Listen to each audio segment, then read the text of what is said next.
Good morning. My name is Stephan Plummer, and I am at Tacoma Unity Church. I want to welcome everyone. And our opening song is, I Am As God Created Me. I am as God created me, in the love, in the love, in the glory. Yeah. I am as God created me, in the light, in the love, in the glory. Sing that with us. I am as God created me, in the light, in the love, in the glory.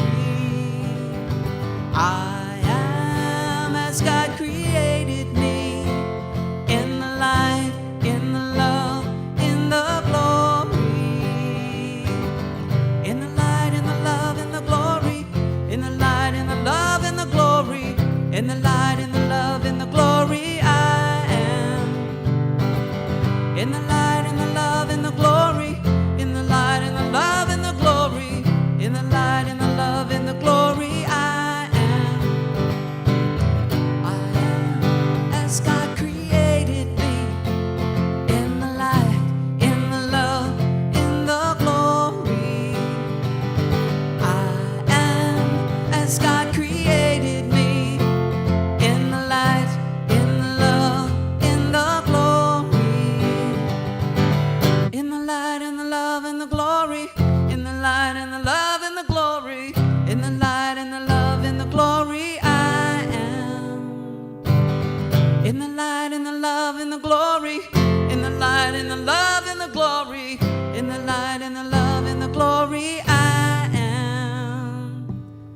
In the light, in the love, in the glory. In the light, in the love, in the glory. In the light, in the love, in the glory, I am. In the light, in the love, in the glory. In the light, in the love, in the glory. In the light, in the love, in the glory, I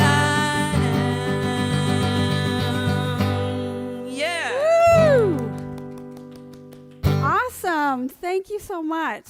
Welcome, everybody. Welcome to Unity of Tacoma. My name is Reverend Lori, and I am your spiritual leader for today.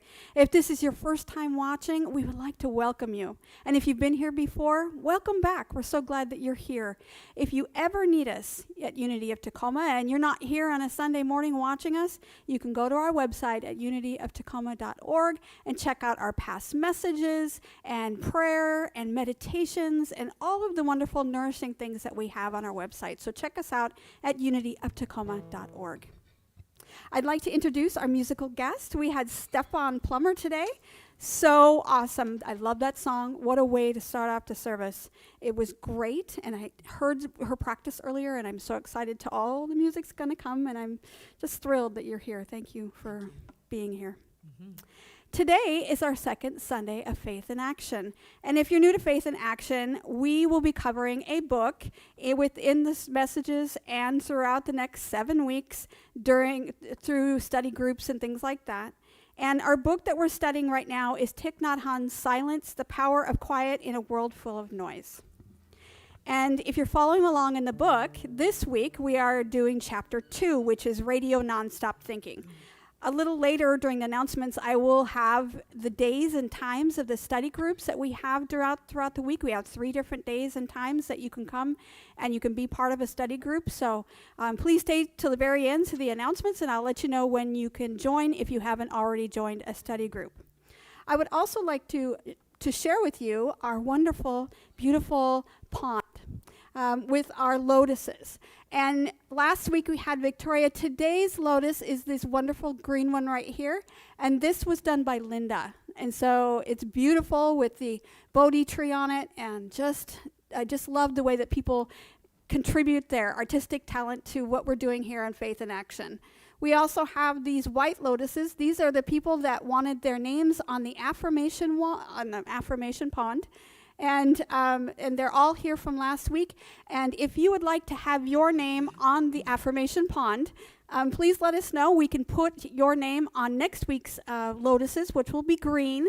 And we can put them up there, and you can just contact me at Lori, Lori, at unityofTacoma.org, and I would be happy to put your name on one of the lotuses on the pond. So with that, we're going to go into a prayer, and then we'll have some more music. I picked a prayer today. It's not really a prayer, but an affirmation that goes on for a while that I thought was absolutely appropriate for today. So if you could get into a position that was comfortable for you, and let us pray. Awakening from a restful sleep, I give thanks for the new day and all the people who will be part of it. Although I cannot know that what will happen as the day unfolds, I remind myself that everything and everyone might lead me to a deeper awareness of God. This growing awareness is my greatest joy. Even if the day includes less than happy experiences, I will know the quiet joy and comforting strength of the peaceful presence of God that is always in me. I will rejoice today in being alive, able to think, to feel, to appreciate the sights, sounds, and aromas that fill my environment. I will discover joy anew as I recognize each person I meet today as a unique expression of the wonder of God. And so it is. Amen. And now we have Stephan, who's going to have another song for us. Thank you. Thank you. I keep fighting voices in my mind that say I'm not enough.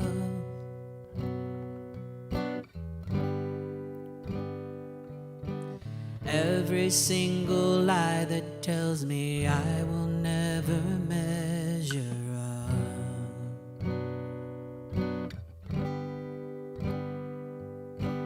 Am I more than just the sum of every high and every low?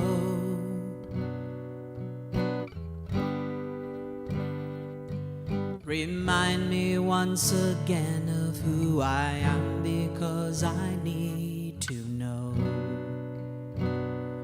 Ooh, you say I am loved when I can't feel a thing, and you say I am strong when I think I am weak, and you say I am held and I am falling short. When I don't belong, oh, you say I am yours. And I believe what you say of me. The only thing that matters now is everything you think of me.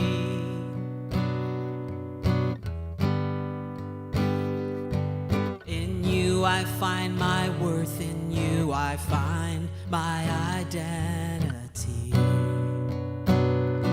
Ooh, oh, you say I am loved when I can't feel a thing, and you say I am strong when I think I am weak, and you say I am held and I am falling short.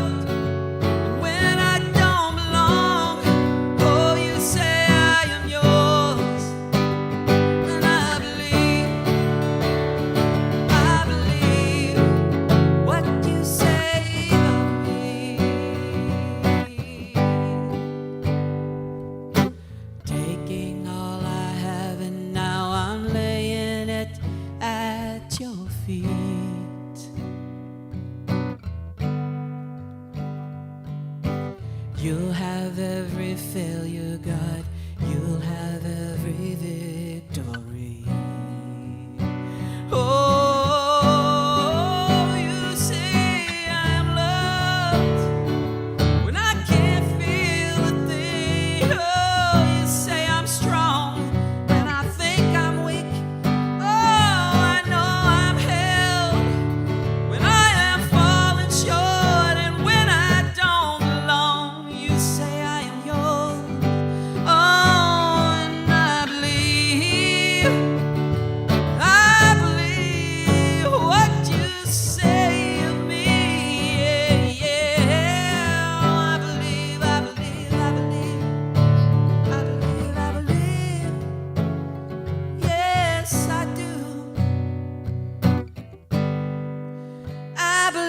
what you say of me. Wow. She brought her A game today. Thank you so much. That was awesome. Beautiful. Whew. We are on fire today. Okay. Each week during Faith in Action, we have a specific theme that we go with. We all have a color that we wear, a symbol that represents what we're covering in the book today, and an affirmation. And you can see that our color is green. I'm wearing green. Everyone here is wearing green. So today is a green day. Our symbol this week is the Bodhi tree. And the Bodhi tree in Buddhism, it's believed that Buddha reached enlightenment while sitting in meditation under the Bodhi tree. And there is a Bodhi tree in India, actually, that is reported to be the direct descendant of the tree that he sat under during meditation. And that tree is over 2,000 years old. And the Bodhi tree is considered the tree of awakening. And each of the leaves, if you've ever seen a Bodhi tree, they are little heart-shaped leaves. So it's absolutely appropriate to have the Bodhi tree representing our second week in Faith in Action. Our affirmation this week is quite interesting. It is actually from a quote from Thich Nhat Hanh from chapter 2. It says, "I am continued by my views and by my thinking. Those are the children I give birth to in every moment. I am the creator." I'll read that again. "I am continued by my views and by my thinking. Those are the children I give birth to in every moment. I am the creator." Several years ago, I was fortunate enough, and I love to watch TED Talks. I love information. I am a little bit of a science nerd. And there was a woman on there that had been, this was like 8 years ago, who was talking. She was all dressed up. She was, you know how they are on TED, if you've ever seen a TED Talk. They're all dressed up and they look very professional and they know exactly what they're saying. They never stumble their words. They're absolutely awesome. And they're just great. And she came out and she started talking. And she described herself when she was in college as someone who was anxious and a little bit self-conscious. And I think a lot of us experienced that when we're at our late teens, early 20s. It's just kind of a place we're in transition. But it was in her second semester in college that she began to hear voices in her head. And at first, they started out as a narration of what she was doing. So instead of saying, well, I'm going to touch the door, the voices in her head would say, she is touching the door. She is walking through the door. She was walking down the street. And at first, she wasn't really put off by them. She thought they were weird, of course. But she also thought, well, I'm anxious. This is just, part of my mind just telling me bad things, trying to scare me. And she had accepted them as part of her experience when she was during that first year in college. And it wasn't until she spoke to one of her friends who told her that she probably should check this out and go to a counselor.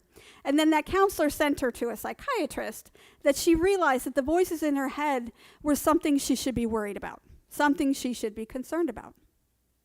And once she realizes that the voices in their head were negative instead of the helpful kind narrations that she had before, that she started to have negative mental experiences. When she thought they were benign, supported dialogue in her life, it morphed into this terrible, negative, and destructive experience with behaviors that were not beneficial to anyone, especially her. And until that time, she told the psychiatrist that her voices were something abnormal. She thought they were just trying to be helpful.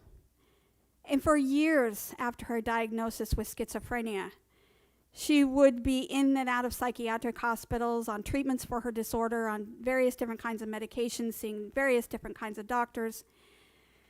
But eventually, she was able to find a therapist who could work with her and suggested, again, that her voices were just trying to help her instead of hurt her. And that's when she was able to turn her life around. Now, it didn't happen overnight. Of course, when we're struggling with any kind of illness, including mental illness, it takes time to heal. It takes time to move on. But eventually, she realized that the voices in her head were not something to be afraid of. And when she did that, she turned from a life where she was just surviving from day to day to someone who was thriving every day. Today, she's a mental health professional in the UK, and she helps other people with schizophrenia deal with the voices and communicate effectively within that internal dialogue that she's having, and discern that these voices are just a manifestation of the mind and the brain, and it's truly not a threat to your survival. We all have an internal dialogue. We may not experience them to that same extent that people with schizophrenia do, but we do talk to ourselves. Sometimes we hear things that we don't like, and other times we're just plain mean to ourselves. These thoughts can become looped in our experience, and we hear them over and over and over again. And they can interrupt our focus throughout the day, or they can wake us up in the middle of the night and cause us to worry and lose sleep. Thich Nhat Hanh says, even if we are not talking with others, or if we're distracted by the things in our environment, from our cell phones to our televisions to the internet scrolling, and we are just not settled and quiet. This is because we are always turned into what he calls radio non-stop thinking. It's like a radio station that we have turned on in our head. Even when we're sitting still and there's no external stimuli coming in, no noises from the environment, we have an endless internal dialogue that may be going on in our heads at all times. And we are constantly consuming our thoughts. Thich Nhat Hanh relates this to a cow chewing its cud. Like a cow, we consume the negative things that we hear in our minds. We chew them up a little bit, we regurgitate them, and we chew them up again, and we continue to do that. It becomes a cycle of ruminating upon these negative voices that we're hearing in our heads.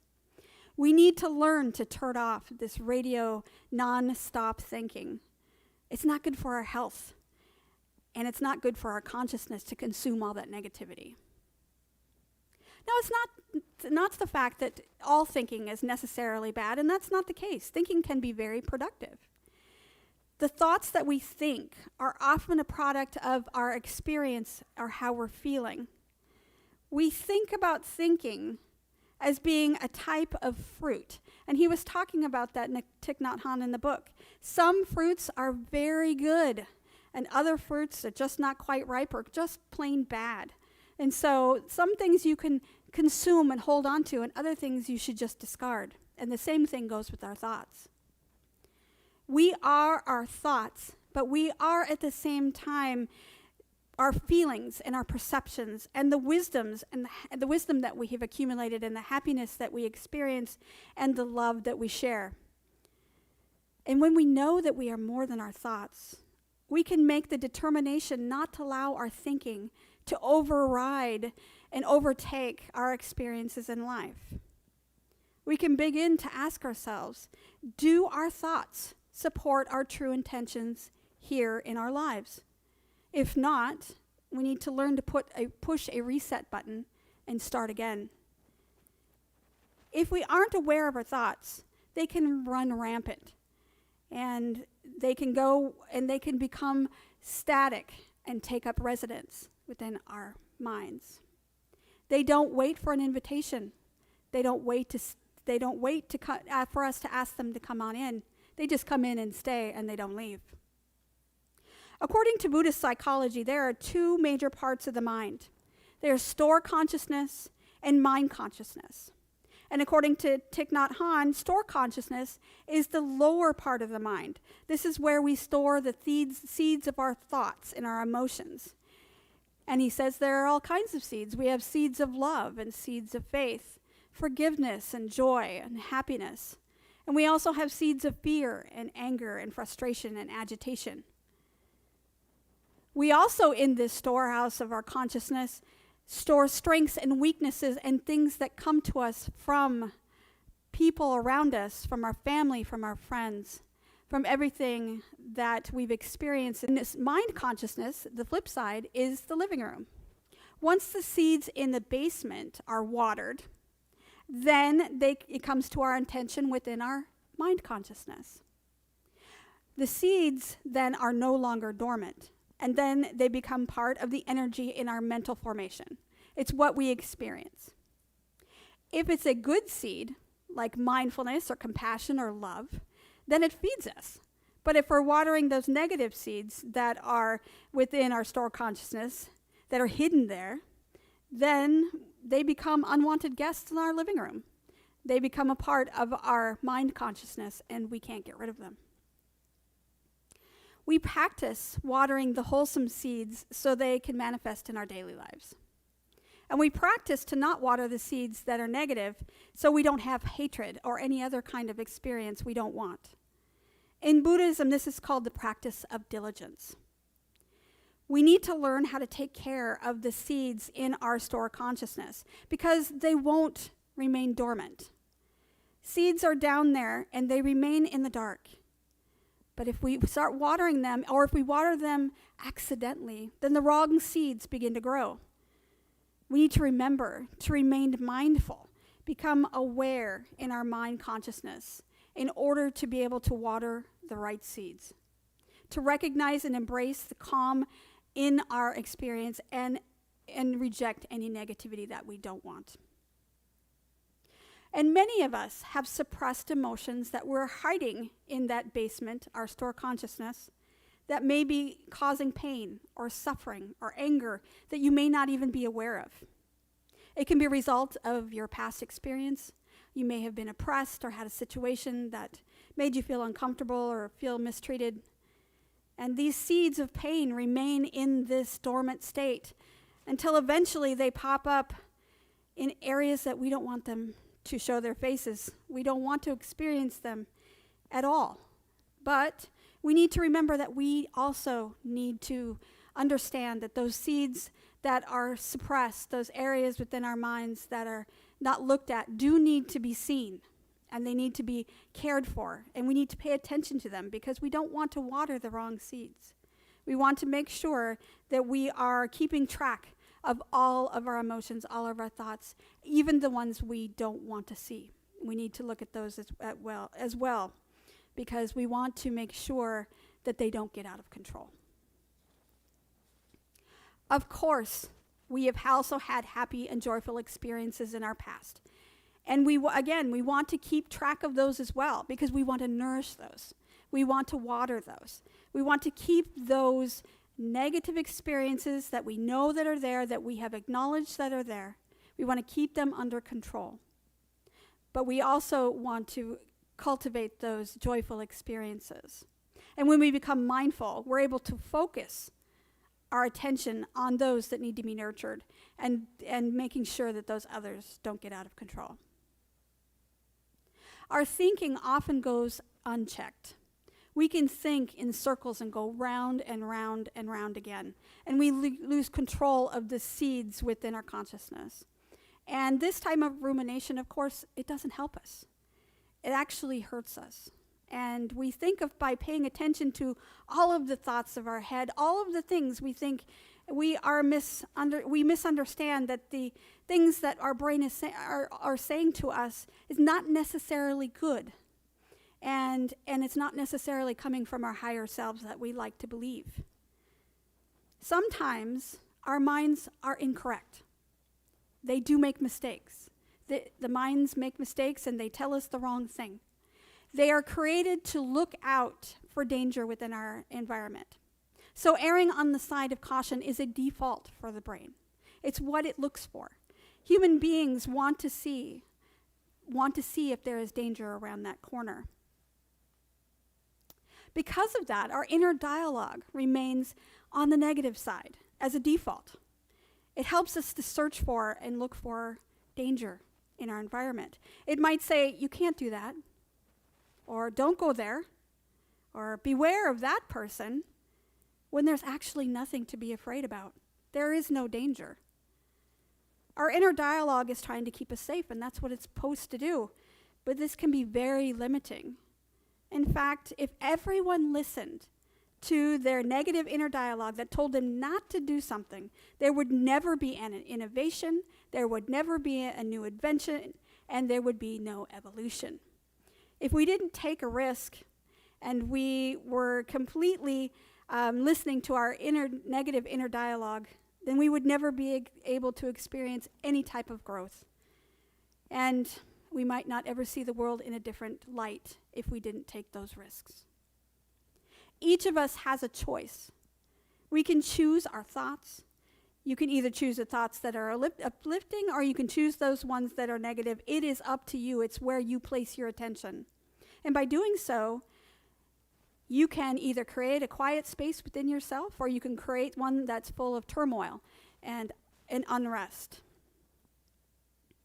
If you focus on the good things, the space within yourself, then you are able to water those seeds of compassion, of kindness and love, and support yourself and others in this life. And of course, it's not easy. Thich Nhat Hanh says mindfulness, being aware and paying attention to those things, is an art. And like all artistic endeavors, it takes patience and it takes practice to learn those things. Being mindful, just like everything else, is a practice. Even he, at the age of 95, would say, I practice my mindfulness. He's been doing it his entire life. It's not a default of the human mind. It's something that has to be continued to be nurtured. It's a skill that we learn, and it takes practice. Think about when you learned to ride a bike. You got on the bike, you fell off the bike, you got back on the bike, you went forward a little bit, you might have toppled over again. But eventually, you learn how to ride your bike. And then you become the person who has that skill. It's something that is programmed within your brain. Any other skill that you're trying to learn in your life is the same way, and so is mindfulness. As long as you're practice, you are creating that ingrained space within your brain that allows that to become an automatic skill that you don't have to think about. And eventually, mindfulness becomes a habit. When it does become a habit, then we are able to shift our attention away from our thoughts and bring it back to what he calls our home, or our home base, which is always happening in this present moment, and it happens within us. And we can experience this home base all the time. We can be there when we're working. We can be there when we're doing dishes or we're folding the laundry. We can be aware of what's going on within us as we're having a conversation or when we're parenting our children. It doesn't require you to sit in silent meditation all the time. It does require that you look deeply within yourself, though, and to find that quiet space. And meditation is one of those things that helps you get into the quiet space so you're able to find your home base. And it's from this space that you will find true peace and quiet in your life. And Thich Nhat Hanh says it's from this quiet space within us that we're able to realize what's really important to us. We can then begin to realize what we really would like to do with our lives.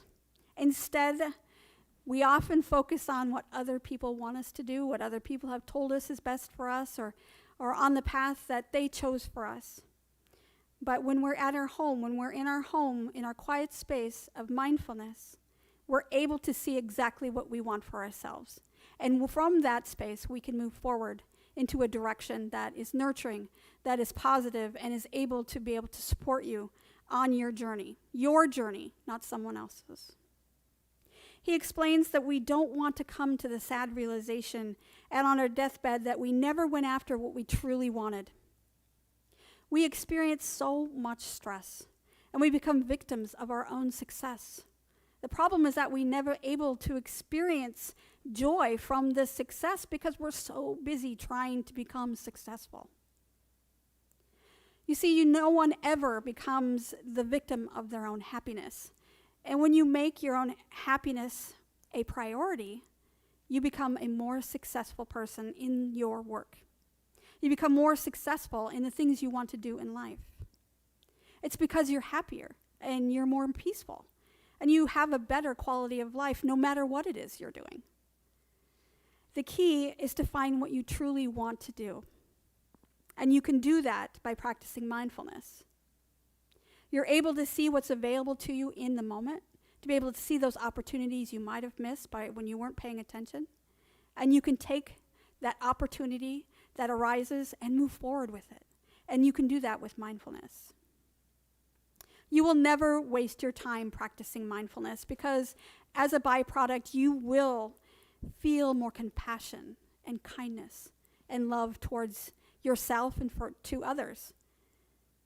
And you will also experience less noise from outside of yourself and from within yourself. You will become quiet and calm within.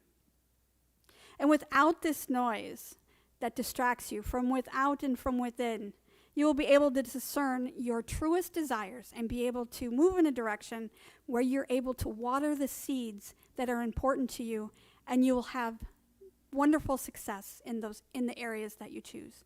This is the beauty of mindfulness. This is the beauty of your store consciousness and being able to hold on to what you want, because in the end, it is all about having a place that you can feel home and at home and quiet, and is wonderful, beautiful experience.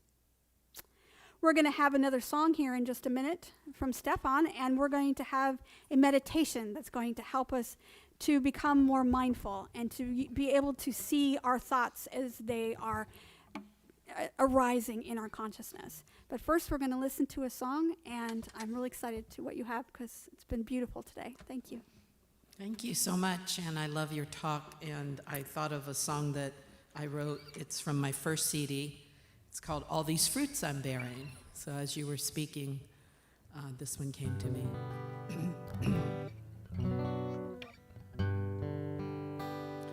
There's something inside, stronger than my heart and wiser than my mind. There's something inside, deeper than deep and wider than wide. What are these fruits I'm bearing? All this love inside, all this love inside, I want to keep on sharing.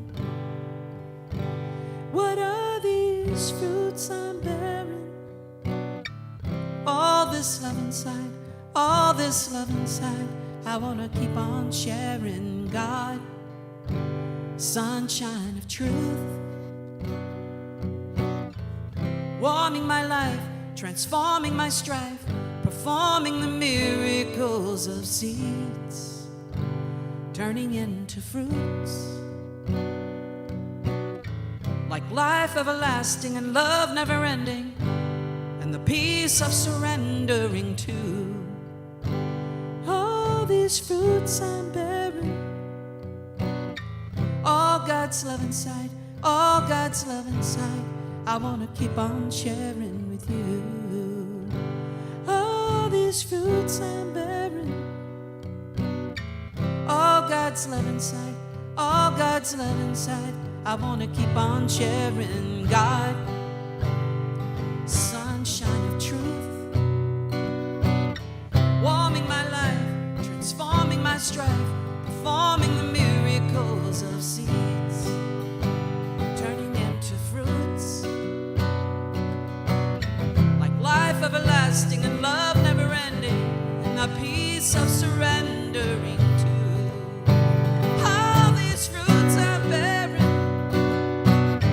all God's love inside, all God's love inside, I want to keep on sharing with you. All these fruits I'm bearing, all God's love inside, all God's love inside, I want to keep on sharing with you.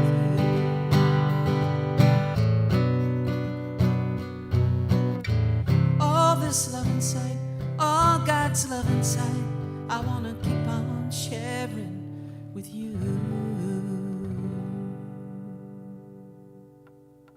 Thank you.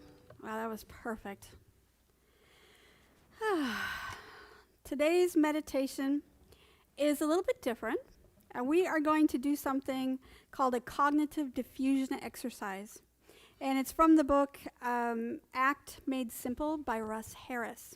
Now, cognitive diffusion is an exercise to mindfully practice detaching your thoughts that are causing suffering or struggle in your life.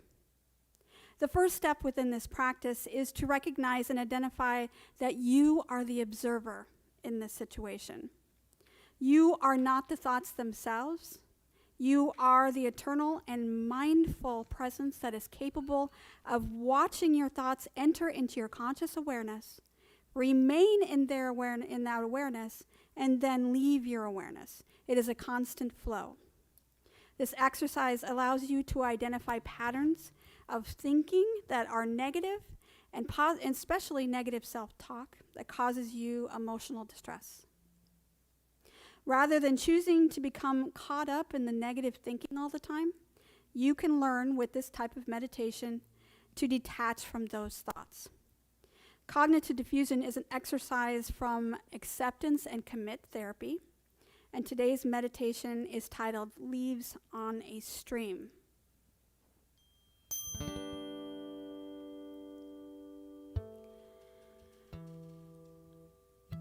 So I'd like you to sit comfortable in a position with your eyes either closed or open. You can have a soft gaze.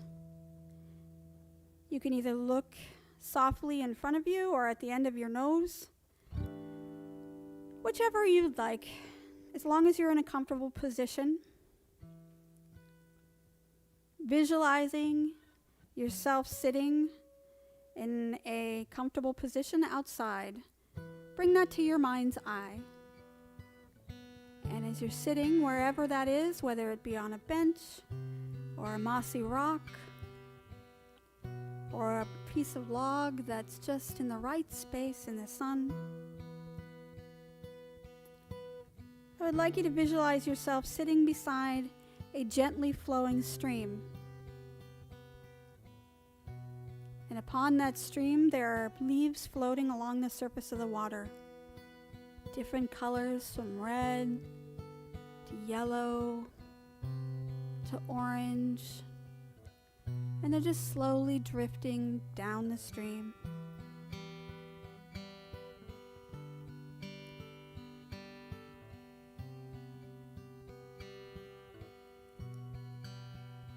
And as you watch the leaves flow down the stream, I would like you to take each thought that enters into your mind and place them on the leaves.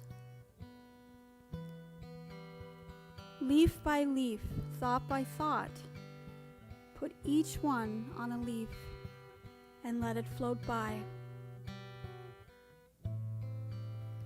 The thoughts can be those of pleasure or pain, or they could be neutral. Even those that come into your experience that are enthusiastic or happy, I'd like you to put those on the leaves as well and let them float by. Just continue to add your thoughts, separating yourself from your thoughts as you put them on the leaves. And just watch them float by. There's no attachment. You just let them flow.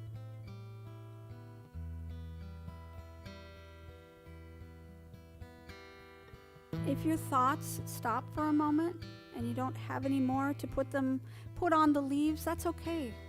Just continue to watch the leaves flow by. Sooner or later, you'll get a thought, and you'll be able to place it on the next leaf. And just do this for just a moment, allowing yourself to remain relaxed and detaching yourself from each thought and placing them on the leaves.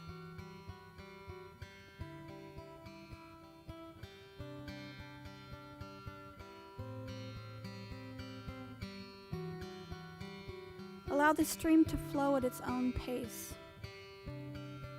Don't try to speed it up or slow it down. You're not trying to rush the leaves or manipulate them in any way. You're just allowing them to be as they are, to come and go at their own pace.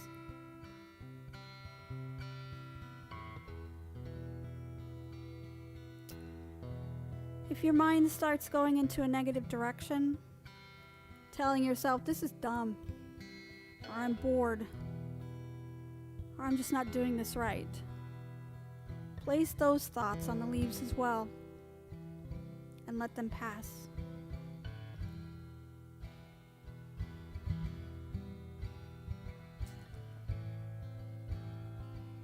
If a leaf gets stuck, allow it to hang around a bit.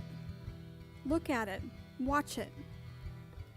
Don't attach any emotion to it or anything at all. Just watch it float around in a circle until it gets into the flow of the stream again, and then it will flow away just like the rest of them.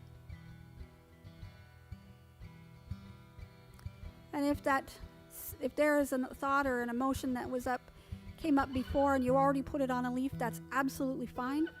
Put it back on the leaf and send it on its way. You can do that as many times as you'd like.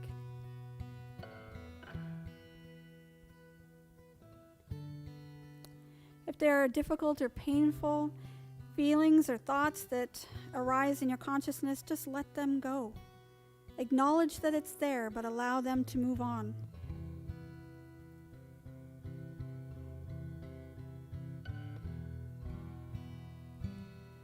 And even as you're doing this exercise, you could get hooked by your thoughts. They're still in your mind and they don't go anywhere. They're just there. That's okay. Gently take them by the hand towards the leaves, put them on, and let them go. That's absolutely normal. No need to get stressed about it.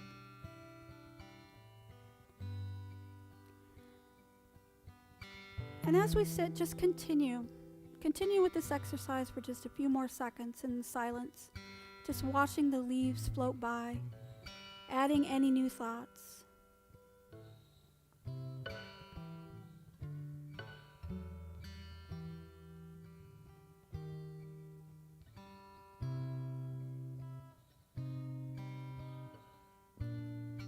And as we come to the end of the meditation, take your awareness away from the leaves.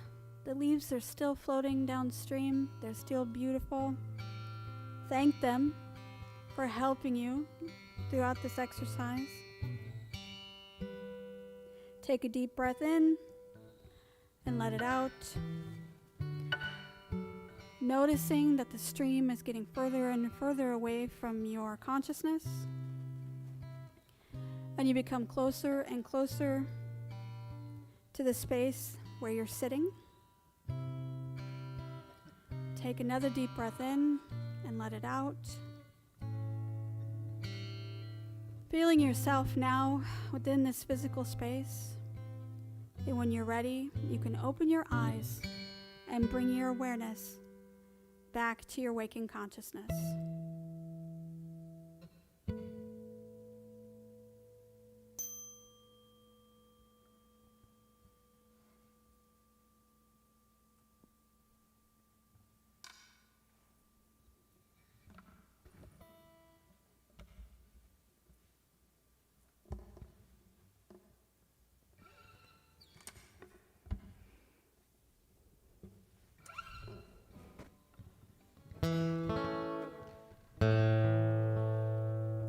Out beyond ideas of right and wrong, there is a field.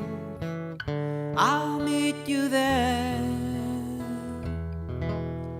Out beyond ideas of right and wrong, there is a field. I'll meet you there. Sing that with us. Out beyond ideas of right and wrong, there is a field. I'll meet you there. Out right and wrong, there is a field. I'll meet you there. A field of love, a field of forgiveness, a peace that passes understanding. Out beyond ideas of right and wrong, there is a field. I'll meet you there. Out beyond ideas of right and wrong, there is a field. I'll meet you there. Out beyond ideas of right and wrong, there is a field. I'll meet you there. A field of love, a field of forgiveness, a peace that passes understanding. Out beyond ideas of right and wrong, there is a field. I'll meet you there.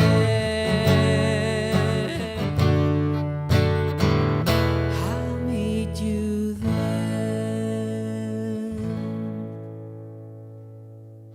Thank you. Is that from Rumi? Okay, I thought so. Thank you. That was beautiful. Okay, well, we've come to the portion of our service where we open our hearts to give. All donations we receive here at Unity of Tacoma go to support our musicians and our missions and the various outreach programs we hear at Unity of Tacoma. And there are 3 ways that you can give. You can go to our website at www.unityoftacoma.org/donate to give via PayPal. You can donate through Zelle using your telephone number, our telephone number, 253-576-3225. And you can mail a check to Unity of Tacoma, P.O. Box 112289, Tacoma, Washington, 98411. And as we prepare to give, I would like you to hold the intention of giving within your hands, visualizing the circulation of abundance flowing through you and as you. Jesus taught us in Luke 6:38, "Give and you will receive. You will be given much, pressed down, shaken together, and running over. It will spill into your lap." The way you give to others is the way that God will give back to you. And as you visualize holding that gift within your hands, please repeat after me.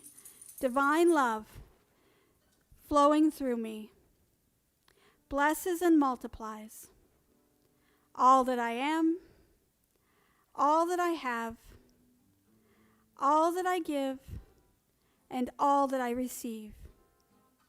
I am grateful for my blessings today, and I am grateful in every way. And so it is. Amen.